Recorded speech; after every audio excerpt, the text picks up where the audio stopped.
Man, yo, One Piece chapter 968, man. Yo, this is one of those chapters where the ending, oh my god. Yo, because this dude was serving under Roger for the last couple of chapters, I legit forgot how crazy this sumbitch is. Woo! This man said, I want all this smoke with Orochi. I'm going to cut this sniveling weasel in half. And then I'm going to take these swords, turn them sumbitches sideways. I'm going to shove them straight up Kaido's candy ass. Like, yo. Yo. This dude right here, man. The fact that Kaido's alive, it's just like, you know he's going to fail. But this man is livid. And I get it. I totally get it, man. Once he saw how badly damaged his wife was, this man lost it. And I get it, man. I totally get it. So I don't have a wife or kids, but I have had somebody that I've loved more than my own family. And I know what it's like to have them taken away from you. And I know that anger that comes from that.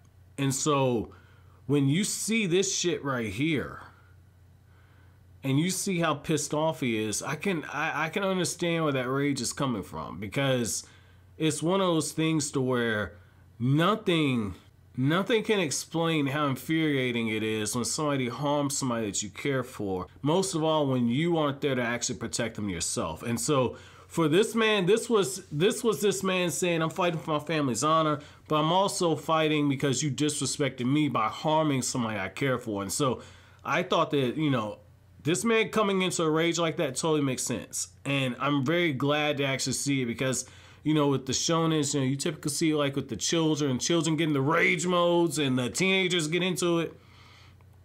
In this instance right here, this was an actual parent, an actual father getting pissed. Very refreshing to see something like that. And I got to say, the other side of that too is I like how, like with Toki, she's looking and she's like, yo, like, I protected our children. I'll do it all over again. I like that energy she's got right there. That's a very vulnerable side to the character. I thought that was very much needed. We've seen the character, don't get me wrong.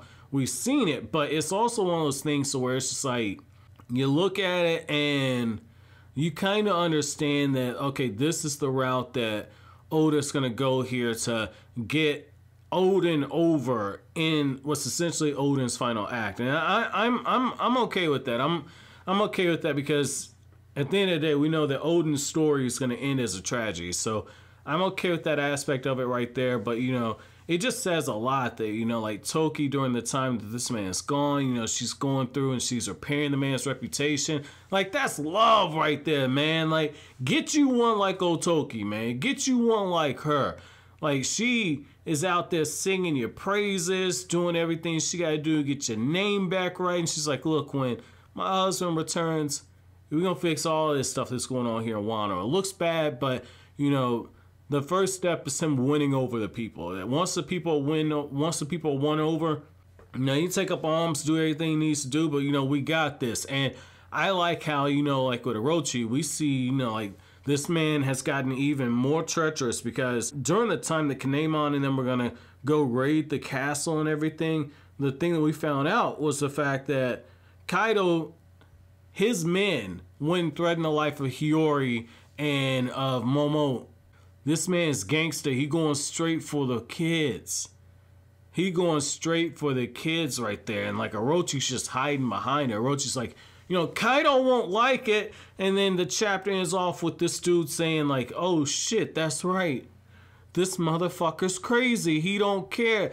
I like that parental instinct that you see out of Toki as well out of Oden. I thought that was nice. Now, backing up a little bit, you got further foreshadowing where essentially if Roger's saying, well, my son would be the one that finds the One Piece. It's like, that one didn't age too well right there. Your son, Akainu basically made sure that wasn't going to happen right there. But that's crazy that, Roger's like, I don't have a son, but I will. It's just like, okay, Roger essentially already knew either his son was being procreated at that point, he already put the baby in somebody, or he was like, man, I'm gonna get off this ship and I'm having me a kid, baby. Like, it's one of those things right there. It's really one of those things where it's like, Oda's just kind of like letting you know, like, okay, now we're getting closer towards the main timeline. So I thought that was kind of cool. And I also like how, you know, you see the immediate aftermath of the news getting out that Roger did as much as he did. Like, you see it how the Marines is like, yo, find Roger right now. And then you see like the bounty hunters and you see the other pirates and like, yo, we're going to take this man's treasure. We're going to take this man's head. It's just like, okay, like Roger at this point knew that like, okay, the heat is really going to be on me right now. Like, I can't keep this crew around me. And so Roger does right by his crew and he says like, look, you know, we've had a hell of a journey. We've experienced so many different things, but I'm disbanding the Roger Pirates right now. That was just as much to allow them to actually go on their own journeys as it was him knowing that the heat is coming down and he doesn't want to be the reason why his crew's killed. And that's one of the things, like when you got your own crew, you're responsible for making sure they eat, but you're also responsible for making sure that they themselves are going to actually flourish. And so it's one of those things where he understands, like, if they stay with me, this is going to be absolutely it, and I can't live with knowing that I got my crew killed. And that says a lot about his actual character. So I got big time respect for what Roger did on that instance. And I got to say, you know, that moment when the crew started crying and they broke down crying and they all got the Nico Robin faces on. I mean, they all got the ugly faces on.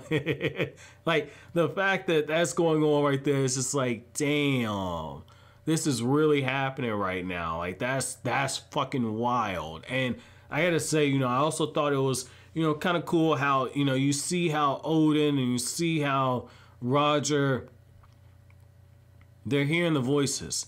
And they're hearing how the prophecy is coming closer and closer towards actually coming true. And so I thought that you know, that was kind of cool to actually see that, how Oda's just once again kind of setting you up for it. And he's letting you know, like, okay, we're coming. We're getting closer and closer. You know, this final third act of One Piece. You know, if Act 1 was everything before the time skip and then we're currently in Act 2, then this would be Act 3. Like, once we finish up with Wano, this is probably gonna be the third act of the series. And I gotta say, this is very, very exciting to see how Oda's gonna wrap all this up, because all this was very clear foreshadowing right here. So I mean, this is gonna be interesting to see how he kind of puts the ribbon on this last part of the journey for finding the One Piece. But, you know, overall, this is pretty cool, man. I'm not gonna front, this is a pretty cool chapter. I had to give it a rating. I say this was like a 6.5, 7 out of 10. But, you know, next chapter looks like Oda's really gonna be coming with the heat, man. This was really the chapter kind of further get the character of Oden even further to you. So I mean, overall, my chapter question to you guys is, now that you've seen everything that Oden's been through, where does Oden rank in terms of your favorite characters in One Piece? Let me know down in the comment section below. But as always, guys, if you like anything I had to say, don't forget to comment, rate, subscribe, and share. Thank you so much for watching to the end. Have an awesome day, guys.